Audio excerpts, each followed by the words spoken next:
So you know how you owe 72, which would get paid off anyway? Rather than pay that off, I just take it over. So then I'm responsible for that loan now, and I make the payments and then give you the difference in cash still at closing. As a wholesaler and a flipper, most of the offers I make and the deals I do are for all cash.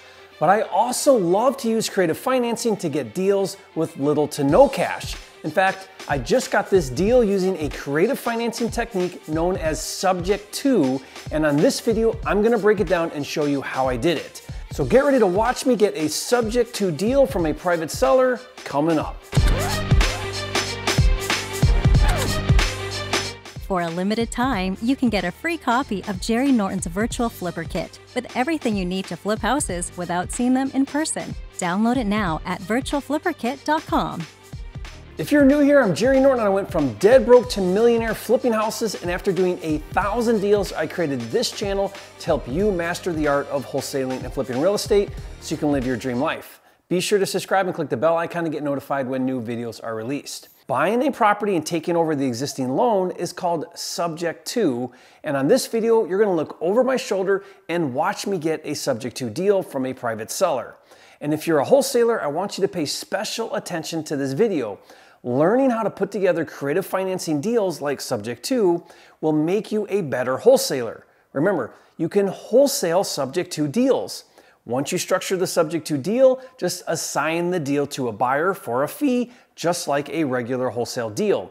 And you can wholesale subject to deals for a premium because your cash buyer can get into the deal with much less cash, making that deal that much more desirable. By the way, subject to is just one of several methods for doing creative financing deals. So be sure to get my creative financing guide, which shows you several other ways to structure creative deals. Now, I'll give this to you for free. Just go to creativefinancinghacks.com. Okay, so let's dive into my subject to deal that I just put together. This is the deal in one of my remote markets, and this lead came from a pay-per-click ad on Facebook, which is one of our marketing channels. So the seller saw my ad, filled out a form, then my cold callers called that lead, made an appointment with my acquisitions manager, and then I decided to take the lead and talk directly to the seller. So real quick, the seller is Barb, and she's divorced but getting back together with her ex-husband and wants to sell her house, move in with her ex, and then eventually buy a new house together that has more land because they breed and sell Rottweilers. I couldn't make this stuff up, guys. Take a listen. So your house in Marysville, you would prefer to sell that house? Yes. Okay, and then maybe move to your husband's house in Harrison, or buy something new together, or whatever. Well, I'd probably move in down there, depending on how fast, if we can work something out. Oh, so then at least you got a place to go until you figure out what to do. Okay. Yeah. Okay, that makes a lot of sense. Go through the mess of, having a realtor and having showings and my house is a mess basically right now because I'm stuck here all the time, but I work from home. Yeah. So by this time at night, I'm not wanting to dust and vacuum. I've been putting stuff in boxes and going through clothes and donating. So there's stuff all over my house, like in the in the office and then in my room. It's like, I'm so embarrassed about these pictures. Yeah. But the good news is, Barbara, is none of that matters to me. Like we buy as is, exactly how it is. There's no issues there whatsoever with on market with an agent. They would want to show it, and it would need to be. And you got to clean it up, every showing. Yep. Yeah. Take good pictures and get it all, and then usually they want you to fix some things. So it. Oh yeah. Or a buyer will want you to fix things. And so, there's, the benefits of on market are you get more eyeballs on it. So sometimes you get a higher price, but then you turn around and you pay commissions. Exactly. And then you lose all that. I used to sell real estate. I don't know if you're. So Yeah. Yeah. Yeah. The challenge, though, is when you go the cash buyer route, like someone like me, is I need to buy it at enough of a discount to then go in and, do work and all of that. Yeah. Now notice how right away she reveals her motivation to sell off market to an investor at a discount instead of listing it with a real estate agent. This is important because there is always a reason why a seller doesn't hire an agent and list their property to get market value. She said she works from home and her house is a mess and she doesn't want to have to clean it up and make it show ready. So I pointed out the benefits of selling at a discount to an investor like me instead of going on market with an agent. She said she used to be in real estate and she gets it. So next, she started to talk about comps and value. Now this was actually very exciting for me because it let me know that I'm dealing with a logical person who is willing to look at data so that we can have an intelligent conversation about the value of her home. So following her lead, we went head on into a conversation about comps in her neighborhood. Now, I referenced several comps and I explained to her why those comps were similar to her house and what they sold for, and this allowed me to establish that market value with her. This was about a 15-minute part of the conversation, so I'm not going to play that whole thing, but let's cut to a few minutes so that you can get the idea. There was a house smaller than this one, square footage-wise, and it didn't even have a two-car garage. And it sold for $190. Mm-hmm. Yeah, well, since you're kind of aware of what's going on, can I kind of talk to you about what I'm seeing and then maybe we'll see if we're seeing the same thing. But what I do is I've done a search right now in your immediate neighborhood. So the street's kind of north of 6th and a little bit south of 6th. And then I've stayed, west of Michigan, north of Gratiot, and then what's that other major? In the neighborhood. Yeah, just kind of right there. Now you are on 6th Street, but it's not a side street, so there's a little bit of an issue there. So I'm looking here just one street up off of your side street on Cardinal. There's a house that sold for $190, but it's a 4-bedroom, 2-bath, and it's like a big bungalow. There's one also on that street that's a little smaller, 1,200 feet. It's a 3-2 ranch like yours with a 2-car. It sold for $157. There's another one. What was the square footage on that? Almost 1,200. Okay. Yep, and that sold for $157. I can give you the address if you want to look these up. But yeah, I do. I'd like to see. Okay, What, it's literally your backyard, like that street back there. That one sold earlier this year, and then there's another one over on Colorado, which is right down the street. Mm-hmm. That one got $168. In my filter, what I did is I put between $1,000 and $1,500, and then I put it's got to have a basement, got to have a garage. And then got to be a 3-bedroom. So then it excludes anything over 1,500 square feet to get away from like the big ones, Right. So just in your immediate neighborhood, there's another one right on Gratiot that's a nice brick, like all brick.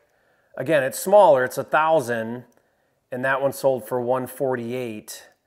So like in that immediate neighborhood, most of the homes that are really similar to yours are like in the 160s.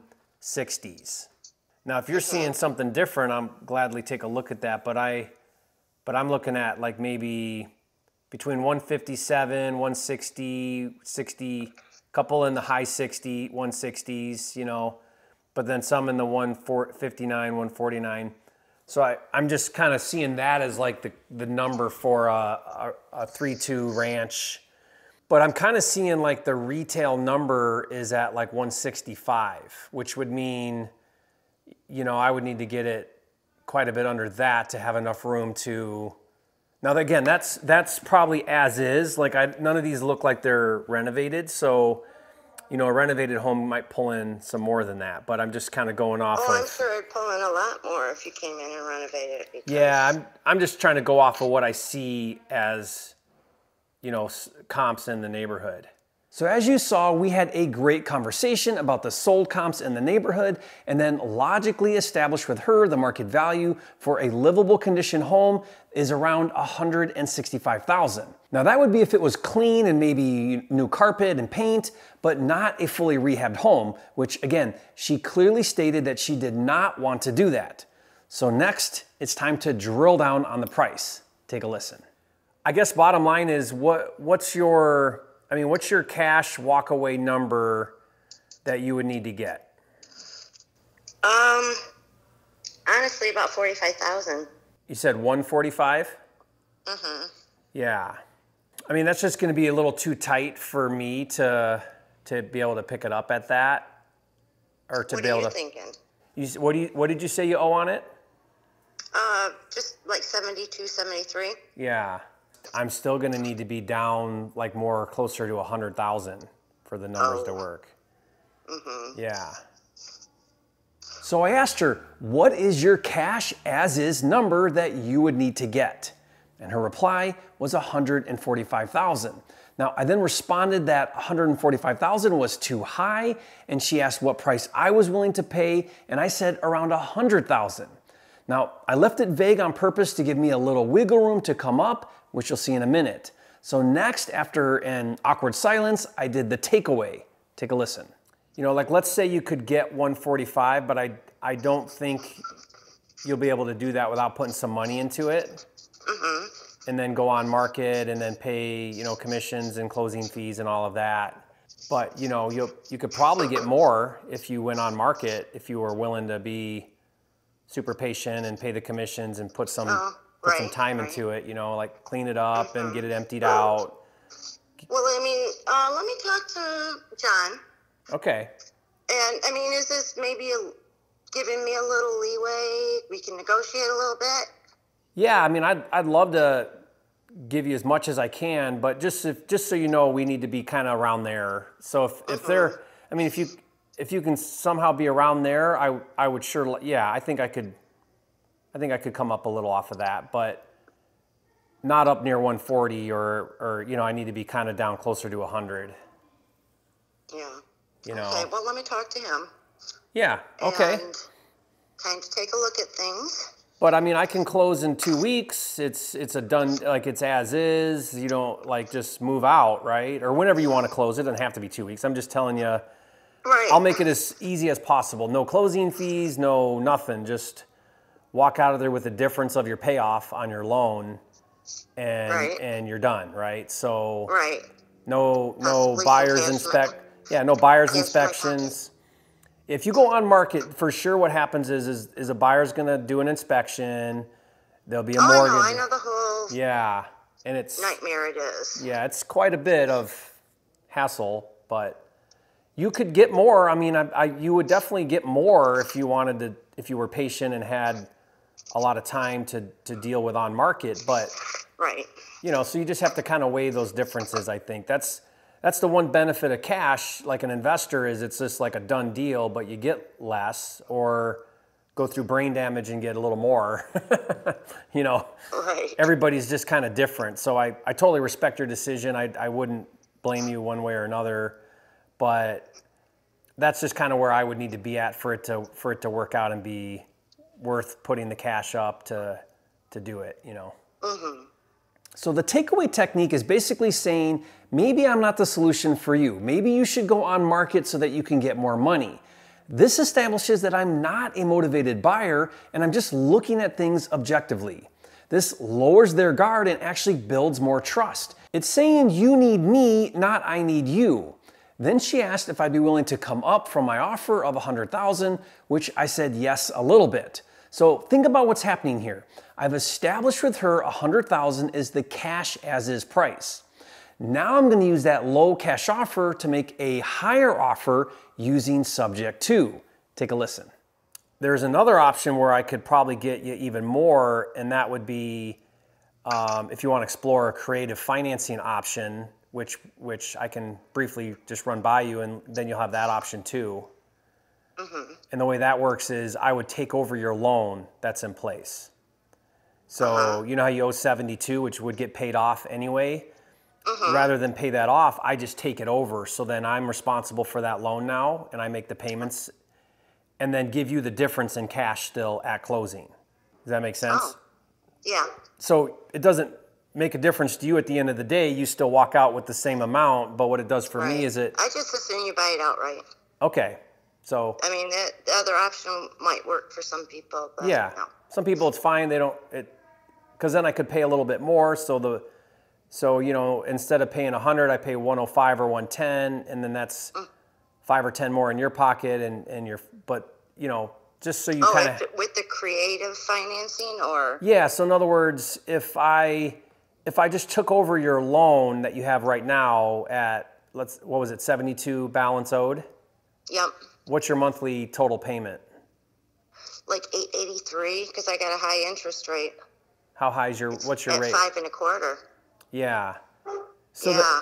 But let's just say I took that over. That's $72,000 less in cash that I come to the deal with, and then the difference of 72 and, let's say, I'm throwing numbers out there, 105. What would that be? That'd be, let's call it 32, 33. Yeah. Yep. You get that in cash at closing. Which, if we go the other way and I pay 100 cash and pay off the loan, then the loan still gets paid off. It's no longer your headache anymore, right? But then you walk out with a little less cash, just because there's always a cost to cash. Like, it's, you know, you got to get a better deal the more cash you put into stuff. Right. You know, just kind of how cash works. But does that make sense? Yeah. Okay. I just don't want to end up shorting us, you know, even $5,000 to $10,000. You know what I mean? I mean, the more cash you can walk away with, the better, for sure. Right. Yeah. So that option would get you, you know, about $5,000 or $6,000 more than if I were to come up with like all the cash. And again, it's no difference, because one is just, it gets paid off, and the other one is I just take it over. Now, I hope you caught what I did.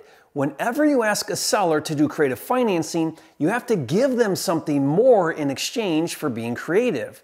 By telling her I could pay more for the house if she would let me take over her loan, that really motivated her to want to do subject to, and I'm okay paying a little bit more to have less cash to get into the deal. Never forget, cash is king. More cash means I can do more deals with that cash and make even more money. So next, she said she needed to talk to her ex about it, which is often a polite way of saying, I don't want to sell you my house, but I don't want to be rude and tell you that. So I asked her point blank, where do you stand with my offer? And I loved her answer. Take a listen. I mean, where do you think he's leaning? Where are you leaning? Like to empty out and be gone? Well, I would like to wait until January just because of Christmas. Oh, that's fine. That's fine. I guess I meant, where are you? How are you feeling about that price and getting something done here in the next month or so? I feel good about it. We just have to figure out which is going to be maybe the best way to handle everything. Okay. You know, as far as, you know, the options that are available. I'm kind of at 100 cash, 105 if we do that, take over the loan situation. And, you know, again, we can do it after the new year, whenever it's convenient for you. And just know that your net would be the difference there. Like, whatever the payoff is, that difference would be cash to you. So her reply was not about the price, but rather that she's trying to decide on either 100,000 cash or 105 for subject to. So I love that answer because it let me know either of those is a win. So I called her back the next day and I started out the conversation by building more trust by not talking about the deal. Now I thought about cutting this part out, but I think it's important.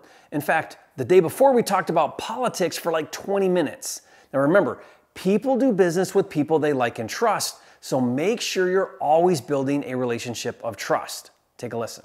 Exactly, and I didn't realize I was talking to a millionaire yesterday. Congratulations. How did you know that? Oh, I did some research. Oh, okay. Yeah, I do quite a bit. Did you find some of my videos? Oh, yeah, okay. Yeah? Yeah, well, you can go down a rabbit hole there. I think I've got like 600 videos on my channel. Yeah, I thought that. You have quite a lot. And did you see we're expecting number 10? No.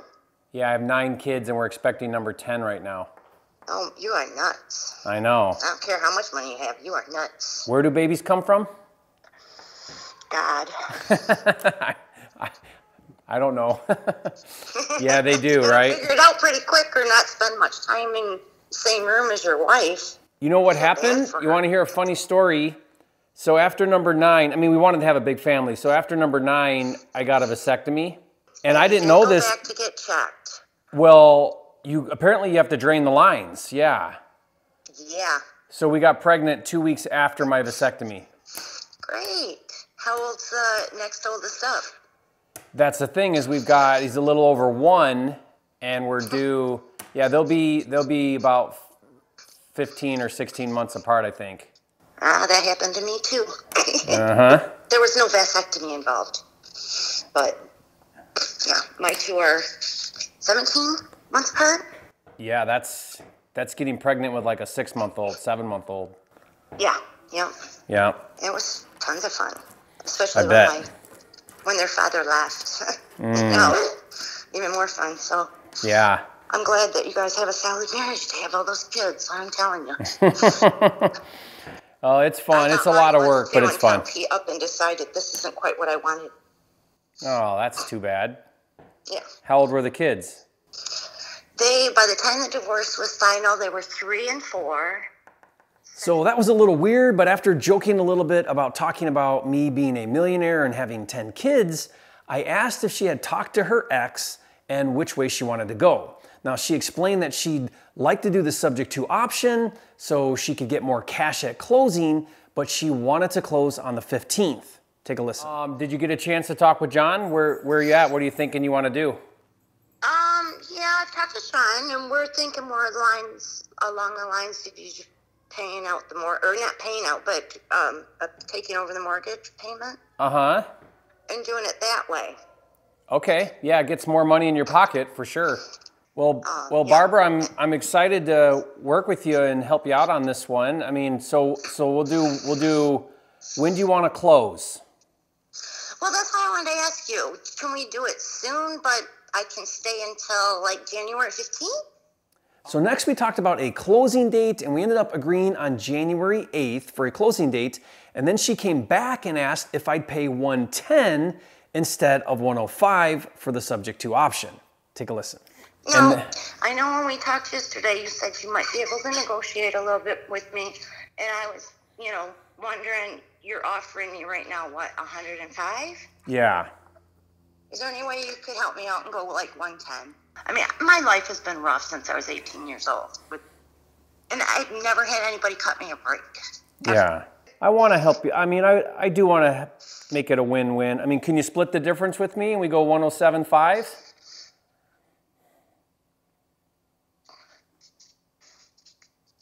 Oh, goodness. I'd rather have the 110, or, the 110. If we did 110, do you think you could be out sooner than the 8th? Quite possibly. I can make it happen. If we could get it done by the 30th, that's in 3 weeks from today. Mm-hmm. Then I'll go to your 110 if you could commit to being, closing and moved out by the 30th. All right. So after going back and forth, I decided to come up to 110 if she would agree to close sooner, which she did. So let me review the numbers again. I'm getting this deal for $110,000 subject to the existing loan, which is actually $78,000, not $72,000 like she originally thought. So to close this deal, approximately $32,000 is needed in cash, which is the difference of $110,000 and $78,000 on the loan. The livable condition carpet paint value of this home is approximately $165,000. And if rehabbed, it will sell for like $190,000. So from here, I have to decide, am I gonna keep it and flip it or wholesale it to a local cash buyer? Now, let's talk briefly about structuring a subject to deal. There is a lot of moving parts. There's loan payoffs and power of attorneys and loan authorization forms and special insurances and payment servicing. So if you plan on doing a lot of subject to deals, I highly recommend you invest in learning all of the steps. But honestly, I don't worry about any of it, and I turn the entire thing over to my creative financing specialist who will handle the entire thing, including title, and they can even do an assignment of subject to contract, which is exciting for wholesalers. Literally, all I do is call them and tell them I have a verbal subject to agreement with a seller, and they'll step in and take it from there and work directly with that seller on the subject to purchase agreement, all of the paperwork, ordering title work, and handling everything to get the deal to closing. They're amazing, and like I said, they can do it in all 50 states. So if you'd like me to share that contact with you, just leave a comment and say, Jerry, you are a flipping genius. Please share with me your subject to specialist, and I'll give you their contact info. Now, be sure to tell them that Jerry Norton referred you so they'll hook you up. And if you liked this Watch Me style video where I put together this subject to deal, you'll love a video I did where you get to watch me put together a seller financing deal on a different deal. Now, this is another powerful creative financing strategy. So watch that now, and if you haven't yet, be sure to subscribe to my channel. With over 600 videos, this is the #1 channel on YouTube for all things wholesaling and flipping, and I'll see you on the next video.